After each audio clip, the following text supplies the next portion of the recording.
Olá, meus queridos, sejam bem-vindos diretamente de Dois Córregos, interior de São Paulo. Eu, André Massolini, peço licença para falar com você. Vamos então à pergunta dela que diz assim: André, como deixar de ter pena da gente mesmo? Olhar com inferioridade é ficar. Não, em olhar com inferioridade deve ser e ficar se perguntando o que meu namorado viu em mim. Porque tamanha é insegurança e desvalorização de mim mesmo. Bom, então, veja bem, minha querida. Não tem como eu falar por que você tem tamanha desvalorização assim. Se eu tivesse te atendendo, certo? Se eu tivesse mergulhando na sua história, que na filosofia clínica a gente chama de historicidade. Então a gente vai levantando a sua historicidade, vai fazendo os enraizamentos.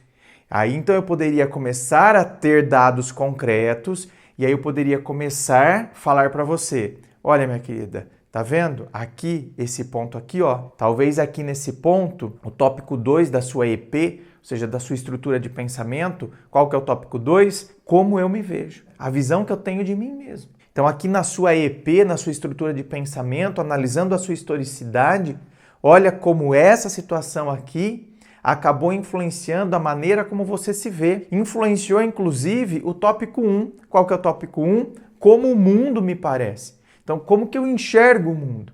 Porque a gente enxerga o mundo. Tem pessoas que não enxergam tudo de uma maneira muito colorida, rosa. Tudo rosa. É como se não existisse maldade no mundo. Tem outros que só enxergam maldade. Tem outros que têm um olhar melancólico para tudo que acontece ao seu redor. Outros têm um olhar mais esperançoso, outros mais pessimista, outros otimistas e assim por diante. Então, aí a gente começa a chegar em algumas conclusões. Por que você tem esse olhar tão depreciativo de si mesma? Em que momento da minha vida eu comecei a me enxergar assim? Às vezes a gente vai encontrar tantos exemplos, sabe? Quando a pessoa vai tendo a história. Então, esses dias eu estava atendendo uma mulher que ela tem um olhar negativo sobre ela. E na história dela, a gente encontrou também várias situações assim, onde vem de uma família muito pobre, e aí então eu tinha vergonha que minhas amigas fossem até minha casa para fazer trabalho de escola, porque elas tinham uma casa bonita, tinham, sabe, mais condições. Então eu já começava desde criança a me inferiorizar. Eu não podia comer determinadas coisas porque não tínhamos dinheiro para isso. Então, outra criança ganhou ovo de Páscoa, eu não sabia nem o que era isso. Então vou tendo um olhar, depois já vou entrando na adolescência. Aí eu tô entrando na adolescência, começo a trabalhar num determinado lugar. O dinheiro que eu ganhava lá eu tinha que dar todinho pro meu pai. Então, eu não ficava com dinheiro. Automaticamente, a minha roupa, nós éramos pobres, a minha roupa não era uma roupa limpinha, tudo, mas não é uma roupa.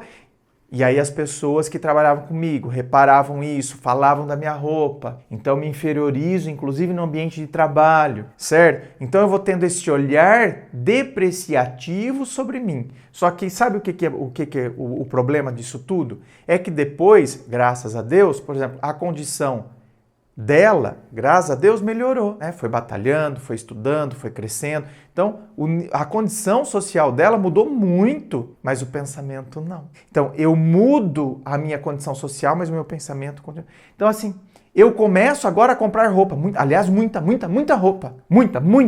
Muita roupa. Mas o meu pensamento ainda é um pensamento que eu posso ter pilhas de roupa, posso estar com a roupa mais cara do universo. Mas o meu pensamento eu ainda me inferiorizo. Você entendeu? Porque é igual manequim. Tá tudo bonitinho por fora, mas eu continuo com um vazio por dentro. Porque eu não aprendi ainda a ressignificar tudo isso. Eu não aprendi ainda a fazer as pazes com esse passado. Eu não aprendi ainda a entender que eu deveria celebrar. Olha que bom, hoje eu posso comprar. Eu não preciso, certo? Por que eu tenho que comprar, monte de roupa, todo dia com uma roupa diferente? Todo dia. Se a pessoa ativa o modo racional, ela pensaria, olha que legal, hoje eu posso comprar. Mas eu não preciso. Já comprei. Nossa, quando comecei a ganhar meu salário, e aí o salário era meu, já comecei a comprar umas roupinhas que eu queria, tal, não sei o quê. Tá suficiente hoje. Ai, mas que bom que eu posso comprar. Ai, que bom que eu posso sentar naquele restaurante se eu quiser para comer. Ai, que bom, obrigado. Mas eu não preciso ficar mostrando para os outros que eu posso. Eu não preciso comprar peças de presunto, de mussarela, só para eu ter coisa em casa, preciso encher a geladeira. Mas isso é todo um processo de ressignificação. Então, quando a gente analisa a história da pessoa, a gente consegue entender onde é que veio esse processo onde eu me inferiorizo, a ponto de eu ficar me perguntando o que ele viu em mim. Olha, não, esse é o auge da inferiorização mesmo. O que a pessoa viu em mim? Escuta. Queridos, por que eu tenho que ficar questionando o que a pessoa viu em mim? Por que eu quero pensar pela pessoa? Presta atenção. Por que eu quero pensar pela pessoa? E sem contar que, além de eu querer pensar por ela, eu tô questionando por que ela gosta de mim. Então, além de querer pensar por ela, eu tô me colocando lá embaixo. E aí começam os processos de autossabotagem. Ah, não, eu nem vou responder esse cara porque, não. Gente, mas você se sente atraída por ele? Ah, eu me sinto. Tá, olhando um pouco, você já sabe um pouco da história dele. Tem coisas em comum? Não tem, André. Além de eu me atrair por ele, sabe, eu acho que a gente poderia dar certo. Porque assim, ele é evangélico, eu sou evangélica. Além de tudo, é a mesma vertente, né, evangélica. Então, tinha muito pra gente dar certo. Ah, não, mas ele, sabe, ele mora num apartamento que custa 2 milhões de reais, ele tem uma excelente condição financeira. Ah, então, não quero. Por causa disso? É isso? Porque o cara tem uma boa condição financeira e eu... Ah, não, eu sou classe média, média alta. Ah, tá, e aí? Então, vocês estão entendendo que aí a pessoa... Não, eu vou colocando. E tá tudo aqui, ó. Esses empecilhos somos nós que criamos, ou você poderia dizer, não, eu não estou criando. Tem uma diferença de classe social entre nós. Tá, veja bem, então existe uma diferença. Mas se essa diferença vai se tornar um empecilho, é você que está querendo que se torne. Porque para a pessoa, isso poderia não ter empecilho nenhum. Nenhum. Eu costumo dar esse exemplo, quando tem essas coisas, falando de diferença, assim, sabe?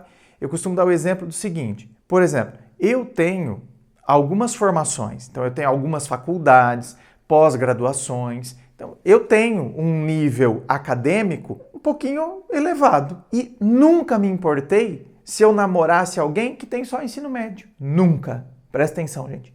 Nunca. Isso nunca foi critério para mim. Mas você tá vendo que eu garanto para vocês que no passado, quando eu estava solteiro, né, tinha pessoas que caíam fora. Por quê? Porque às vezes a pessoa se assustava um pouco. Quando via lá as formações que eu tinha, a pessoa acabava, ai não. E isso para mim nunca foi critério. Então eu poderia ter me interessado pra caramba, sabe, pela pessoa. E a pessoa porque é ela que colocou isso como empecilho.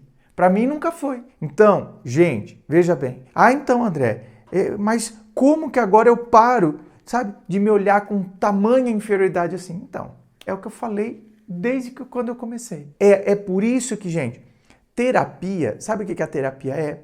A terapia, ela é um processo artesanal. É um processo do artesão que vai esculpindo, sabe? Pedacinho por pedacinho, vai dando forma. A terapia, por isso que não tem como a inteligência artificial substituir o terapeuta. Não tem como. Porque é uma coisa muito... A inteligência artificial é uma coisa produzida em larga escala. É uma coisa mecânica. É o robô na indústria de montagem de carros. Pega aqui, coloca ali, é coisa rápida. É a manufatura, né? Processo em série. Diferente do artesanato, que é ali. A sua avó que faz o ponto cruz, tem máquinas, não tem? Que vão fazendo tudo, colchas e colchas e colchas, caminhos de mesa, mas a sua avó com o ponto cruz dela, tem comparação? Tem coisas que não adianta. Você vai ter que ter um processo, um mergulho, onde eu vou percebendo características, situações e eu vou consertando. Pecinha, um detalhezinho que vai fazer toda a diferença. E aí eu vou deixando de ser essa pessoa insegura.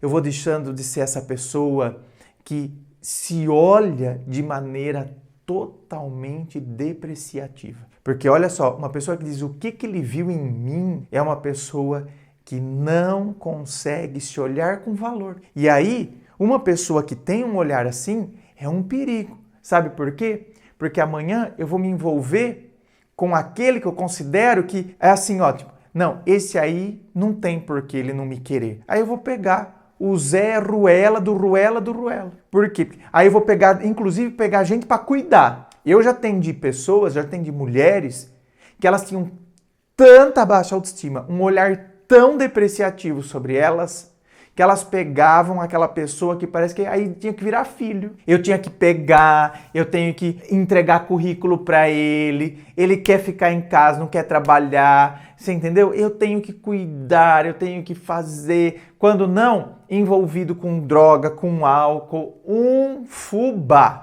Por quê? Porque eu me vejo de maneira tão reduzida que eu tenho que pegar essas pessoas que eu considero que, essa não tem por que não querer estar comigo. E ainda assim, esses caras, por vezes, né, isso aí é uma questão de energia. Eu percebo a energia fraca do outro e ainda assim, certo? Eles vão montar nela. E ela vai morrer por causa... Por isso que depois você fala, tá morrendo pelo Zé Droguinha. Morre. Tá morrendo pelo Zé Droguinha. Por causa de toda essa situação aí. Lembrando que se você quiser saber sobre os meus atendimentos, quer vir aqui para terapia, quer vir aqui para atendimento, é só você acessar o meu site, www.andremassolini.com.br. É o meu nome transformado em site. Lá no meu site você vai ver todas as opções, valores, tudo certinho. Você encontrará também lá as informações dos meus livros, Dor de Amor Tem Jeito, Teu Amor Próprio Te Salvou, que vão te auxiliar nesse processo do autoconhecimento. Inscreva-se, fico aqui aguardando a sua inscrição. Se você curtiu, dá o seu joinha, compartilhe com seus amigos. Muito obrigado, beijo no coração e, é claro, um forte abraço.